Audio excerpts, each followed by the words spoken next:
अस्सलाम वालेकुम नाज़रीन, आप देख रहे हैं उर्दू पॉइंट और मुझे कहते हैं तजम्मुल बुखारी। इस वक्त हमारे साथ मौजूद हैं सुन्नी इत्तेहाद कौंसिल की रुकन सूबाई असम्बली साइमा कंवल साहिबा। उनसे बात करते हैं, जानने की कोशिश करते हैं। बताइएगा, हुकूमत बजट देने जा रही है तो क्या लगता है अवाम की उम्मीदों के मुताबिक ये बजट दे पाएंगे?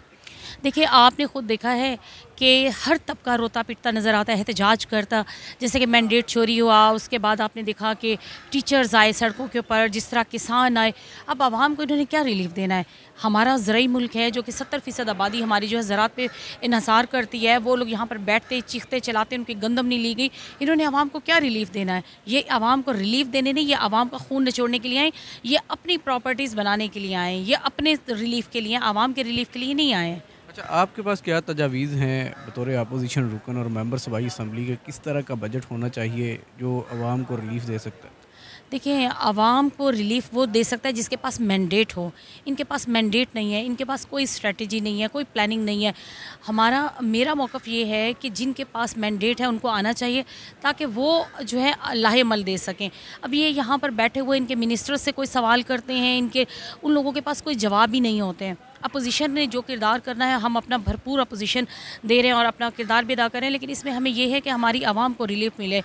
जब हमने गंदम परचेज़ के बारे में भी प्रोटेस्ट किया, तब भी इनके पास था कि हमारे पास कोई पॉलिसी नहीं है हुकूमत की तरफ से। हमें उनके मिनिस्टर्स खड़े होकर कहते थे, मिनिस्टर्स आते ही नहीं हैं, हमारे सवाल पेंडिंग पड़े होते हैं।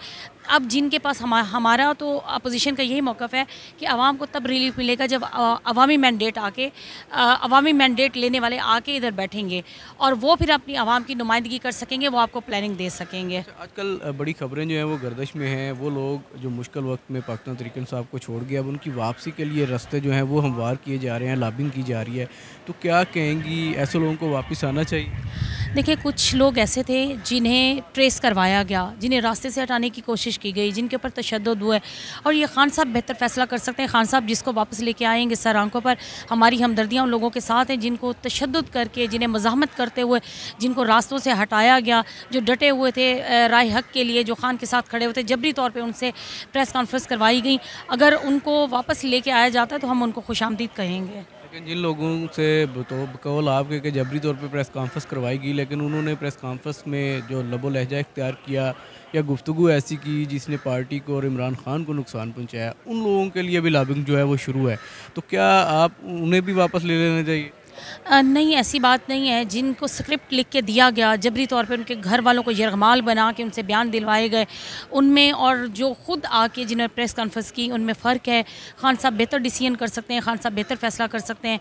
इसमें हमें कोई एतराज़ नहीं होगा। खान साहब जिसको मर्ज़ी भी पार्टी में लेके आएँगे। अच्छा, मुस्लिम लीग नून और दीगर हलकों से भी ग्रैंड डायलॉग की बातें उठ रही हैं कि इमरान खान साहब के साथ जो है वो बैठ के ग्रैंड डायलॉग करने के लिए तैयार हैं। तो क्या आपको लगता है कि पीटीआई को या इमरान खान को मुस्लिम लीग नून के साथ बैठ के जो है वो ग्रैंड डायलॉग करने चाहिए? नहीं, बिल्कुल भी नहीं। मेरे ख़्याल में खान साहब ने डिनाई किया इस बात से। उसने कहा ये तो खुद मोहरे हैं, मैंने इनके साथ क्या डायलॉग करने हैं। तो बिल्कुल भी खान साहब उनके साथ डायलॉग नहीं करेंगे और ज़ाहिर बात है इस्टेब्लिशमेंट के साथ बैठ के बात करेंगे। और इस्टेब्लिशमेंट को भी खान साहब ने क्लियर कहा है कि जो मैंडेट है हमारा वो रिस्टोर किया जाएगा, हमारा मैंडेट हमें दिया जाएगा और आप सियासत से हटेंगे तो हम जो जिनके पास मैंडेट हैं वो सियासत करेंगे और सियासत मैं अपने तरीके से करूँगा। अच्छा, इमरान खान साहब की रजीम चेंज होने के बाद बिलखसूस जो सियासत है वो नॉर्मली ज़्यादातर इस्टेब्लिशमेंट के ख़िलाफ़ रही है, और अब जैसा कि आप कहें कि खान साहब कह रहे हैं कि इस्टेब्लिशमेंट के साथ बात करूंगा, तो क्या आपका वोटर और सपोर्टर इस बात को तस्लीम कर लेगा कि इमरान खान फिर उस इस्टेब्लिशमेंट के साथ बैठ के डायलॉग करे? देखिए, डील और डायलॉग में फ़र्क है। खान साहब डायलॉग करना चाहते हैं कि वो अपना काम करें, जो उनकी डोमेन में है, जो हमारा है हम वो करेंगे, ये चीज़ है। बाकी ये नहीं है कि इस्टेब्लिशमेंट से हम कोई डील मांग रहे हैं या उनसे कोई सौदा कर रहे हैं। हमारे तो ख़वातीन ने भी जबर बर्दाश्त किया है। हम खुद 4-4 5-5 FIRs मेरे ऊपर खुद पे हुई हैं। इसी तरह हमारी ख़वातीन, बुज़ुर्ग, बच्चों, ये लीडर से लेकर वर्कर तक सब ने सज़ा भुगती है। इसलिए नहीं कि हम उनके साथ कोई डील करने वाले हैं, बल्कि डायलॉग करने में कोई मज़ायका नहीं है। कि खान साहब ने कहा है कि जी मैं अपनी मर्ज़ी से सियासत करूँगा और मैंने अपने उसके ऊपर, तो वो डायलॉग करने चाहिए। आजकल ये भी खबरें आ रही हैं कि बात जो है वो हाँ और ना पे अटकी हुई है कि खान साहब अगर हाँ कर दें या ना कर दें तो उसके मुताबिक फ़ैसले होंगे। तो क्या उसमें जो आपके वोटर्स हैं, जो आपकी आवाम आपके साथ है, क्या उनकी जो राय है उसको मद्देनज़र नहीं रखा जाएगा? देखिए, खान साहब जो है वो आवाम की पल्स को जानते हैं और इसी वजह से वो जो है हर दिल अजीज़ लीडर हैं। तमाम उम्मत मुसलमान पे बहुत ज़्यादा ट्रस्ट करती है। ख़ान जो भी फ़ैसला करेंगे वो पाकिस्तान के लिए बेहतर होगा और लोग इस चीज़ पे ट्रस्ट करेंगे इंशाल्लाह। अच्छा, जिस तरह अभी आपने कहा कि हमारी ख़वातीन ने भी मुश्किलात जो है बर्दाश्त की, लेकिन पंजाब की अगर बात करें तो मियाँ असलम इकबाल साहब और हमाद अज़हर, वो दोनों मंजर आम से गायब हैं। गिरफ़्तारी के डर से गायब हैं, ये क्या वजह है? क्यों नहीं सामने आ रहे? जब ख़वातीन जो हैं वो कैद में हैं, परेशानियाँ बर्दाश्त कर रही हैं, तो ये क्यों नहीं सामने आते? देखिए, सामने अब उनके ऊपर केसेस इतने बनाए हुए हैं और इस तरह यहाँ पर कोई कानून आइन तो है नहीं। आप देख रहे हैं अंधेर नगरी है, अगर गिरफ़्तार भी करते हैं इतने केसेस में उलझा दिया जाता है। जान तो हर एक को प्यारी है, डर की बात नहीं है। अगर डर होता तो अब तक वो पार्टी को छोड़ चुके होते। जो पार्टी में डटे हुए हैं, जो खड़े हुए हैं, तो ज़ाहिर बात है अपनी सेफ्टी को मद्देनज़र रखते हुए वो नहीं आ रहे हैं। अदरवाइज़ पार्टी तो छोड़ के नहीं गए हैं, कोई इस चीज़ का डर नहीं है। स्पीकर साहब ने भी कहा था कि हम उनको लेके आएँगे और उनसे ओथ लेंगे, लेकिन अभी तक ऐसा कुछ नहीं हो सका। हम डेली बेसिस पे आवाज़ भी उठाते हैं, उनकी प्रोटेक्शन को अगर वो इंश्योर करें तो ज़ाहिर बात है वो भी आएंगे और अपना ओथ लेंगे। मतलब गिरफ़्तारी का डर है, जैसे आपने कहा कि मुकदमात इतने ज़्यादा हैं, तो अगर वो गिरफ़्तार हो भी जाते हैं अपने काज के लिए, पार्टी के लिए, बाकी भी तो इतने सारे लोग गिरफ़्तार हैं और वो डट के खड़े हैं, तो आपको नहीं लगता कि इससे जो है वो आपकी जो स्ट्रेंथ है उसको तक़वियत मिलेगी, उन्हें मंजर आम पे आना चाहिए अब? बिल्कुल जी, मैं ये समझती हूँ कि उनको मंज़र आम पे आना चाहिए, बट आई डोंट नो क्या इश्यूज़ हैं, क्या रीज़न्स हैं। लेकिन मैं ये भी समझती हूँ कि यहाँ पर कोई कानून तो है नहीं।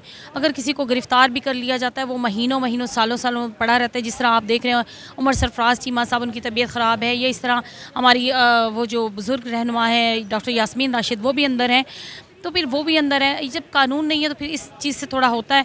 बाकी उनको वाकई में अब आना चाहिए सामने और डट के मुकाबला करना चाहिए। अच्छा, आप आपको मतलब ऐसा फ़ील होता है कि जैसे पंजाब और लाहौर की जो क़यादत है वो खुल के सामने नहीं आ रही, तो एक तो ये बता दें कि क्यों नहीं आ रही, और दूसरा इससे पार्टी को कितना नुकसान आप समझ रही हैं हो रहा है? देखिए, सारी क़यादत सामने आई है, सब ने केसेस भी भुगते हैं, सब अपनी पेशियाँ भी भुगत रहे हैं। कुछ जेलों में भी रहे, कुछ वापस भी आए, कुछ अभी भी सज़ा भुगत रहे हैं। मेरे ख़्याल में सभी डटे हुए हैं, लेकिन यहाँ पर अब हमारे कानून नाफिज़ करने वाले इदारों को समझना चाहिए, इस्टेब्लिशमेंट को भी अब सोचना चाहिए कि जो अवामी मैंडेट के साथ आए हैं उनको सामने लाएँ, उनको जो है वो अपना काम करने दें, आप अपने काम करें। अब ये चीज़ें तमाशा ख़त्म होना चाहिए। किसी को पकड़ लिया, किसी को अंदर बिठा लिया, किसी को बाहर बिठा लिया, अपनी मनमानी कर ली। अब ये जो है ना इंतकामी जो कार्रवाई हैं ये अब ख़त्म होनी चाहिए।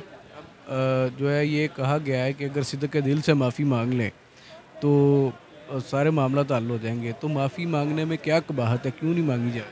देखिए, माफ़ी होती है किसी गलती की, किसी गुनाह की। अगर आपने गलती नहीं की, आपने गुनाह नहीं किया, आप माफ़ी मांग के ये इस चीज़ को एडमिट करें कि गलती हमसे हुई है। देखिए, गलती का एतराफ़ करने से कोई छोटा बड़ा नहीं होता है, तो उनको ख़ुद को इस चीज़ का एतराफ़ करना चाहिए। जो हमें माफ़ी मांगने का कह रहे हैं, उन्हें ख़ुद माफ़ी मांगनी चाहिए इस कौम से कि जिस तरीके इन्होंने माँओं बहनों बेटियों के साथ जो सलूक किया, जो इन्हें जमहूरियत को मसक करने के लिए जो इन्होंने ये सारी चीज़ें की, इन्हें हमारे लीडर से और पूरी कौम से ख़ुद को माफ़ी मांगनी चाहिए।